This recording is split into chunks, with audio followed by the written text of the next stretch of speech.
Hello everyone, कैसे हैं आप लोग। पिछली वीडियो में हम सब लोगों ने will, has, have, had, will have, shall have का अफर्मेटिव बहुत ही अच्छे से समझा। आज मैं थोड़ा सा रिवीजन कराता हूं, उसके बाद फिर मैं आगे बढ़ूंगा नेगेटिव और इंट्रोगेटिव लेकर के। तो रूल और इंट्रोडक्शन में ही देख लेते हैं हम। जब वाक्य के बीच में, पास और अंत में आपको कुछ चीजें बस ये देखनी है कि बीच में पास होना चाहिए और अंत में भी है तो दो सहायक क्रिया लगानी है यहाँ पर, हैज और हैव। हैज लगानी है सिंगुलर सब्जेक्ट साथ, he, she, it, any name. Any name means किसी का नाम होता है, राधा, सीता, गीता, मोहन, सुहन, दिनेश, उमेश, नागेश, सुरेश, किसी भी व्यक्ति का नाम हो सकता है। एटीसी मतलब और भी हो सकता है, mother, father, brother, girl, child, boy हो सकता है। और यदि प्लूरल सब्जेक्ट होगा तो हैव लगानी है। प्लूरल में क्या क्या सब्जेक्ट हो सकते हैं ये भी देख लेते हैं। I, you, we, they, these, those, boys, girls, birds, cows, children हो सकता है। तो यदि प्लूरल सब्जेक्ट होगा तो हैव लगाना है, सिंगुलर होगा तो हैज लगाना है। ये हमने लिख दिया यहाँ पर। है होगा तो दो सहायक क्रिया सामने आ रही है। ठीक कर लेंगे हम यहाँ पर। यदि वाक्य के बीच में पास और अंत में था, थी, थे आ जाए तो चूंकि वो पास्ट टेंस हो जाएगा। पहले आपने पढ़ी, अच्छे से सीखा है। तो पास्ट टेंस होने पर सभी कर्ता के बाद हैड लगाना है। देखिए ना, था, थी आने पर हैड लगाएंगे तो हैड कहां लगाएंगे? सभी कर्ता के बाद हैड लगाना है आपको। ओके, फिर से वही चीज, यदि वाक्य बीच में पास हो जाए और अंत में होगा, होंगी, होंगे में से कोई कुछ भी आ जाए तो क्या करना? दो सहायक इसमें लगती है, शैल हैव और विल हैव। विल हैव यहां पर है तो शैल हैव लगाते हैं केवल आई और वी के बाद। दिख रहा है आपको यहाँ पर? शैल हैव लगाएंगे किसके साथ? केवल आई और वी के बाद, और विल हैव लगाएंगे बाकी सभी कर्ता के बाद। मतलब आई और वी को छोड़ के जो भी बचेंगे सभी के साथ विल हैव लगा देना है। अब ये देख लीजिए, ही, सी, इट, एनी नेम और यू, दे, मतलब आई के साथ तो शैल लगाना ही है, बाकी जो भी कर्ता बचेगा सबके साथ विल हैव लगा देना है। एग्जांपल्स देखते हैं, बहुत मजा आने वाला है। मेरे पास एक महल है प्रेजेंट टेंस में, तो क्या करेंगे? मेरे पास, पास बीच में आ गया और अंत में क्या है शब्द है, तो क्या लगाते हैं? है शब्द के लिए हैज और हैव दो लगाते हैं। मेरे पास के लिए क्या होगा? आई। मेरे पास क्या होगा? आई। तो मेरे पास जब भी आता है हम आई करते हैं ना, तो आई के साथ क्या लगाना है? हैव। क्योंकि लिखा है लास्ट में, देखिए है तो हैज और हैव दो साइड में लगती है। आई के साथ हैव लगता है, लिखा है, ये हैव वाली लाइन में ये लिखा है ना, और हैज वाली लाइन में ये लिखा है। तो कुछ तो चीजें याद भी करनी होगी। नहीं याद हो रहा तो आप सेंटेंस बना लीजिए, बार-बार प्रैक्टिस कीजिए। कुछ तो आपको करना ही पड़ेगा क्योंकि हम बड़ी चीज सीख रहे हो। और हमने पहले भी बताया आपको, ये पहला ऐसा प्लेटफॉर्म है जहां पर आप कंप्लीट इंग्लिश सीखने वाले हो। पूरा प्ले क्लास से लेकर के लास्ट जहां तक आप सोच सकते हो। इवन आप एसएससी, रेलवे, बैंकिंग की एग्जाम देना चाहते हो, सीजीएल, एनडीए की, या फिर आप पीसीएस, आईएएस की भी एग्जाम देना चाहते हो, कंप्लीट इंग्लिश पढ़ाऊंगा, प्रॉमिस करता हूं। मैं आपको ललचा नहीं रहा हूं, डुबा नहीं रहा हूं, किसी बड़े अपने प्लेटफॉर्म पे बुला नहीं रहा हूं। इसी छोटे से प्लेटफॉर्म से शुरू करते हैं और लास्ट तक हम आपको कंप्लीट चीजें सिखा देंगे। लेकिन हाँ, आपको रेगुलर रहना पड़ेगा अपने क्लास को लेकर के, आपको सीरियस रहना पड़ेगा। मैं हूँ, वादा करता हूँ कि हर एक चीजें बहुत ही बारीकी से बताऊंगा। ठीक, देखते हैं कैसे। मेरे पास एक महल है। मेरे पास के लिए पिछली वीडियो मैंने बताया था कि मेरे पास होगा तो आई है, तुम्हारे पास तो यू हैव करते हैं। तो मेरे पास के लिए आई के साथ हैव लगा क्योंकि प्रेजेंट टेंस में है। सो आई हैव, मेरे पास है, मेरे पास है, मेरे पास है, हो गया। एक महल, यही बचा ना। एक महल के लिए क्या होता है? अ पैलेस, या कुछ भी हो सकता है। मेरे पास एक दुकान है, मकान है, कार है, गाड़ी है, बंगला है, कार, बैल है, भैंस है, बकरी है, कुछ भी हो सकता है आपके पास। तो आई हैव अ पैलेस, मेरे पास एक महल है। यदि ये पास्ट टेंस में होता है तो नीचे वाले सेंटेंस देखिए, आई हैड, मतलब जहां पर हैव है वहीं पर हैड हो गया। ठीक ना? तो आई हैड अ पैलेस पुराना चीज है। यदि मेरे पास एक महल होगा, फ्यूचर टेंस में आ जाए तो क्या करेंगे आप? वो भी बहुत आसान है। तो आई के साथ क्या लगा देंगे आप? शैल है। क्योंकि देखिए है ना, यहाँ पर होगा, होंगे, होंगे आने पर शैल है लगाते हैं केवल आई और वी के बाद। तो यहाँ पर आई के साथ क्या लगाएंगे? शैल है। दिख रहा है यहाँ पर? यहाँ पर आई है, ही आई के साथ शैल लगा देना है। अब पहले पुराना चीज था। नीचे वाले में राधा के पास, किसके पास? राधा के पास एक बगीचा है, प्रेजेंट टेंस में। अब यहाँ पर देखते हैं, बीच में पास, पास यहाँ पर है और अंत में है आ जाए, तब क्या करेंगे, हैज लगाते हैं ही, सी, इट, एनी नेम के साथ। अब ये जो राधा है, राधा किसी का नाम है, एनी मींस कोई भी, नेम मींस नाम, तो कोई भी नाम, तो राधा भी तो किसी का नाम ही है ना, तो क्या लगाएंगे आप, आपको यहाँ पर हैज लगानी है। हमने देखिए यहाँ पर लिखा भी है राधा हैज, इसका मतलब राधा के पास है, क्या है, एक बगीचा। एक बगीचा के लिए क्या होगा, अ गार्डन लिखा है यहाँ पर, दिख रहा है आपको अच्छे से, जूम करके भी देख लीजिएगा। अब यदि आ जाए यहाँ पर राधा के पास एक बगीचा थी, तो क्या करेंगे आप, राधा के बाद देखिए हैड हो गया है, दिख रहा है यहाँ पर, हैड हो जाएगा, पास्ट टेंस में हैड लगाना है आपको। और राधा के पास एक बगीचा होगा, तब क्या करेंगे, ये फ्यूचर टेंस में हो जाए, तब क्या करेंगे, तो राधा के बाद आपको विल हैव कर देना है, फ्यूचर टेंस में विल हैव लगानी है। देखिए यहाँ पर होगा, होगी होने पर शैल हैव लगाते हैं केवल आई के साथ, विल हैव लगाते हैं बाकी सभी कर्ता के बाद। अब यहाँ पर चूंकि राधा के साथ तो शैल हैव लग नहीं सकता था, शैल हैव लगाते हैं केवल आई, और देखिए आई और वी के बाद ही शैल लगाते हैं, बाकी सभी साथ विल लगा देते हैं, इसलिए राधा के साथ हमने विल हैव लगा दिया। क्लियर हो रहा है, जल्दी से इसका स्क्रीनशॉट लीजिए। आज मुझे चूंकि नेगेटिव और इंट्रोगेटिव पढ़ाना था, हमने कुछ नए तरीके से आपको एक्सप्लेन किया, हो सकता है कि हेल्प मिले आपको। जल्दी से स्क्रीनशॉट लीजिए, फिर हम आगे बढ़ते हैं नेगेटिव और इंट्रोगेटिव। ओके, अब हम नेगेटिव सेंटेंस देखते हैं, बहुत ध्यान से, बहुत ज्यादा इंटरेस्टिंग है, एक बार में आएगा। रूल में है जब वाक्य में नहीं शब्द आए, ये तो आप भी जानते हैं कि वाक्य क्या है, इसे ही वाक्य कहते हैं। वाक्य मींस क्या होता है, सेंटेंस, ओके ना। इसमें यदि नहीं शब्द आए, देखिए यही वाक्य है आपका और इसमें नहीं शब्द आ गया, आया है, तो क्या करना, हैज हैव हैड के बाद, देख रहे हैं, हैज हैव हैड के बाद आपको नॉट लगाना है, नॉट या नो लगा देंगे, और विल हैव शैल हैव के बीच में नॉट का प्रयोग करते हैं, मतलब हैज हैव हैड के बाद लगेगा और विल हैव शैल हैव के बीच में लगेगा, यही ध्यान देना है आपको, क्योंकि इतने सारे क्रिया है। देखिए हैज हैव हैड इनके बाद हो जाएगा ना, और विल हैव शैल हैव के बीच में हो जाएगा, दिख पा रहा है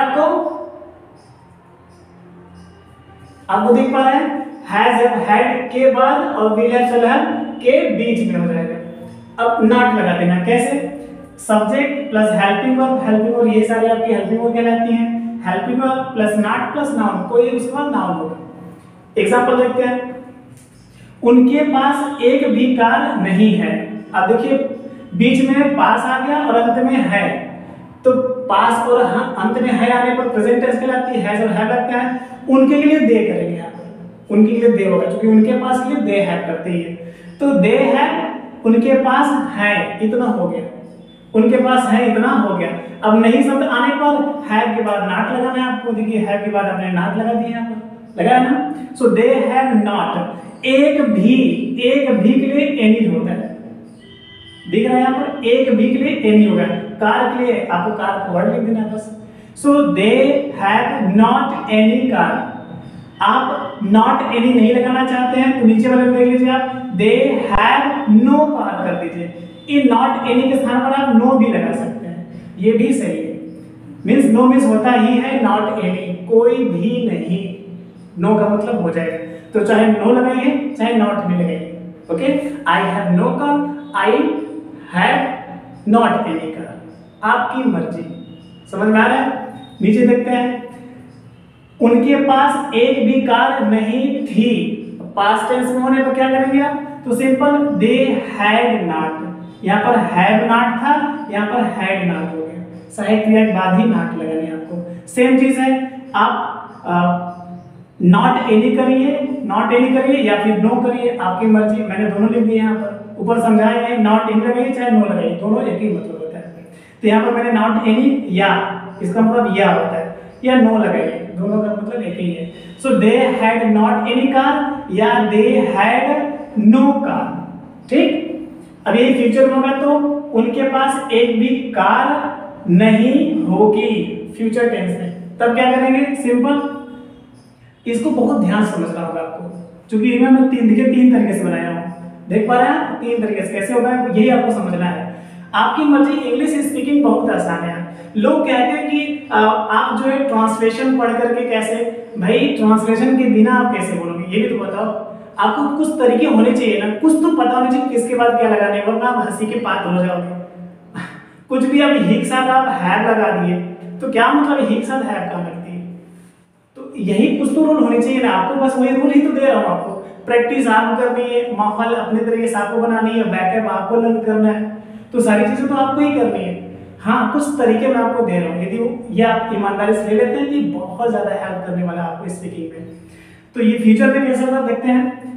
उनके पास एक भी कार नहीं होंगी, फ्यूचर टेंस में तब कैसे करेंगे, दे विल नॉट हैव। आपने क्या देखा, विल और हैव के बीच में नॉट का प्रयोग करते हैं, लिखा ना आपने, विल हैव शैल हैव के बीच में लिखा भी है, यहाँ पर भी देख लीजिए, नहीं समझा, हैज हैव हैड के बाद और विल हैव शैल हैव के बीच में नॉट का प्रयोग करते हैं, लिखा है यहाँ पर। तो विल नॉट उसके बाद है, अब वही एक भी के लिए एनी होता है, आपने लिखा है यहाँ। So they will not have any car, ये हो सकता है, या आप विल नॉट को शॉर्ट में वांट करते हैं, देखिए यहाँ पे मैंने लिखा था shall plus not is equal to shan't have कर सकते हैं, या will plus not have is equal to won't है, मतलब शैल नॉट विल नॉट को वांट और शांट भी कहते हैं, लिखा जाता है। इस तरह से भी आप इंग्लिश ट्रांसलेशन बना सकते हैं, ठीक। देखते हैं आगे। तो दे विल नॉट हैव या दे वांट हैव, मतलब विल नॉट को मैंने ऐड कर दिया, क्या हो गया, वांट हो गया, हुआ ना। So they won't have any car, उधर आपकी मर्जी, आप लिख सकते हो।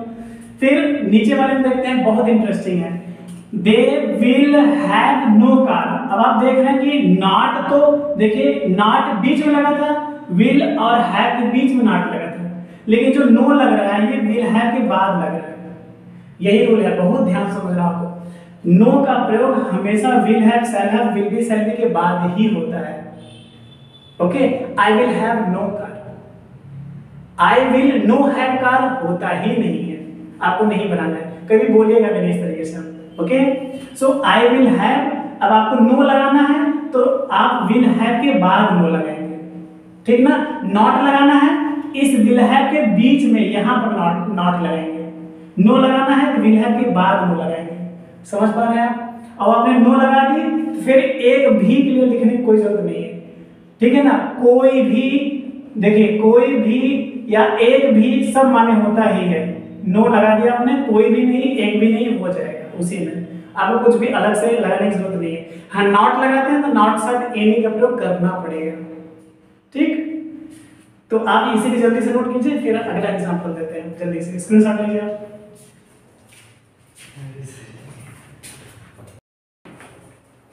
देखते हैं अगला एग्जांपल, बहुत ज्यादा इंटरेस्टिंग है, ये भी एक बार में ही आ जाएगा आपको। तो बच्चों के पास खिलौने नहीं हैं, किसके पास नहीं है, बच्चों के पास। क्या होगा बेटो, बच्चों के लिए, चाइल्ड मींस बच्चा, तो आप जानते हैं इसी में आप REN कर दीजिए, चिल्ड्रन मींस बच्चे, एक से अधिक हो जाएंगे, तो बच्चों की बात हो रही है, एक से अधिक ही है, तो बच्चों के पास एक खिलौने नहीं है। देखिए के पास और है, इसका मतलब प्रेजेंट दर्शा रहा है। अब प्रेजेंट में हैज और हैव लगती है, एक वचन के साथ हैज लगाते हैं, बहुवचन के साथ हैव लगाते हैं। बच्चों के पास है, इट मींस चिल्ड्रन बहुवचन है, तो क्या लगाएंगे, हैज या हैव, बताइए आप लोग, हैव लगाना, गुड। तो चिल्ड्रन हैव, अब नहीं समझ आने में क्या करते हैं, नॉट लगाते हैं, आपको नॉट लगा देना है यहाँ पर। सो चिल्ड्रन हैव नॉट, खिलौने, क्या खिलौने, टॉय मींस खिलौना होता है, टॉयज मींस खिलौने, प्लूरल हो गया, एक से अधिक। अब थी पास्ट टेंस में करना होगा तो क्या करेंगे, सेम चीज है यहाँ पर, चिल्ड्रन हैव की जगह आपको हैड लगा देना, जैसे ही पास्ट टेंस होता है, बीच में पास और अंत में था थे थी, जैसे ही पास्ट टेंस हुआ आपको हैड लगा देना। सभी कर्तव्य देखना ही है कि एक वचन है कि बहुवचन है, ठीक। तो आपको हैड लगा देना। अब नई शब्द आने पर, आपने पढ़ा ही है, नई शब्द आने पर हैज के बाद नॉट लगाते हैं, आपने लगा दी, चिल्ड्रन हैड नॉट, खिलौने टॉयज, ओके। अब बच्चों के पास खिलौने नहीं होंगी या होंगे, तो क्या करेंगे आप, फ्यूचर टेंस हो गया, होगा होगी होगी, इट मींस फ्यूचर टेंस को दर्शा रहा है, तो क्या करेंगे आप, सेम चीज है, सबसे पहले चिल्ड्रन, अब चिल्ड्रन क्या लगाना है, शैल हैव या विल हैव, बताएगा कोई, विल हैव लगाएंगे या शैल हैव लगाएंगे, यहाँ पर हमको विल हैव लगाना है, क्योंकि शैल हैव, ये देखिए ये जो शैल हैव है, शैल हैव ये लगती है केवल आई और विल के बाद, है ना। तो यहाँ पर क्या है, चिल्ड्रन है, आई भी तो है नहीं, इसलिए आपको शैल हैव नहीं लगाना है, क्या लगाना है, विल हैव। दिख रहा है आपको? तो यहाँ पर लगाएंगे बेटो, लगाएंगे विल, नहीं शब्द आएगा तो विल नॉट हैव, मतलब विल हैव के बीच में ही नॉट लग जाएगा। क्लियर है एकदम? एक बार में आ रहा है समझ में? So children will not have toys. किया आपने? गुड। इसको और भी प्रकार से बनाना चाहते हैं आप, तो सेम इसके पहले जो मैंने बताया था आपको, ये विल नॉट को शॉर्ट में कर देंगे तो वांट हो जाएगा। आप लिख दीजिए want have toys, it means यहां सब्जेक्ट भी ले लीजिए आप, children want have toys. Okay, आप एक प्रकार से और बनाना चाहते हैं, आप नॉट की जगह नो लगाना चाहते हैं, तो क्या करेंगे, तो देखिए चिल्ड्रन, उसके बाद आप सीधा सीधा विल हैव उतार दीजिए, मैंने उतार दिया विल हैव, यहां पर सिर्फ नो लगा देना है। रूल क्या कहता है, रूल ये कहता है जब आपको नहीं लगाना है तो विल हैव के बीच में नॉट लगाना है, जब नहीं शब्द आएगा तो विल हैव के बीच में नॉट लगाएंगे, और नो लगाना है तो विल हैव के बाद नो लगेगा, ठीक है ना। आप इसे भी उतार दीजिए ट्वाइस। अब इसको पढ़िए एक बार, children had not twice, children had not twice. आप देखिए नॉट की जगह यदि आपको अच्छा नहीं लग रहा है पढ़ने में तो आप नो भी लगा सकते हैं, ठीक है ना, क्योंकि हैज हैड विल हैव और इट देयर के यूज में स्पेशली नॉट की जगह नो ज्यादा अच्छा लगता है।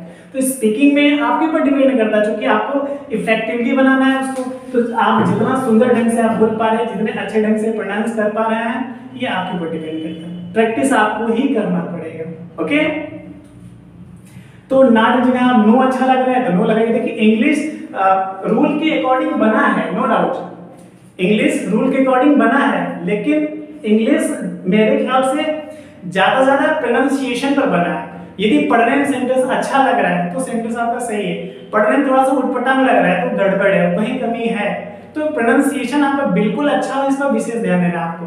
बाकी सब ठीक है, जहां भी आप बोलेंगे मजा आएगा आपको भी, लोग भी ज्यादा इंप्रेस होंगे आपसे।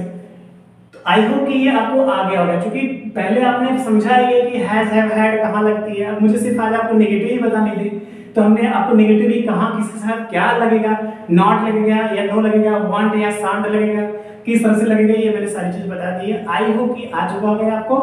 अच्छे से नोट कीजिए, प्रैक्टिस कीजिए, कोई प्रॉब्लम फिर भी होती है तो एक बार वीडियोस को आप रिवीजन कर लीजिए अच्छे से, और लगता है कि नहीं सब कुछ अच्छा है तो प्लीज सभी अपनों को जरूर शेयर कर दीजिए। और अगले वीडियो में बहुत ही इंटरेस्टिंग टॉपिक को लेकर के हम फिर से मिलेंगे, क्योंकि अभी यही बाकी है, हमें अभी इंट्रोगेटिव भी बतानी है अच्छे से, तो इसीलिए आप नोट कर चुके हैं। तो अगले वीडियो में आपको इंट्रोगेटिव अच्छे से समझाऊंगा। वीडियो ज्यादा लेंथी ना हो, बहुत ज्यादा बड़ा ना हो, इसलिए मुझे ये ध्यान देना है कि 17-18 मिनट का ही सब कुछ हो, ताकि आप भी बोरिंग ना हो और हर दिन डोज के अकॉर्डिंग आप पढ़ सके। ध्यान दीजिएगा, ये पहला प्लेटफॉर्म है जहां वो कंप्लीट इंग्लिश सीखने जा रहा है। All the best.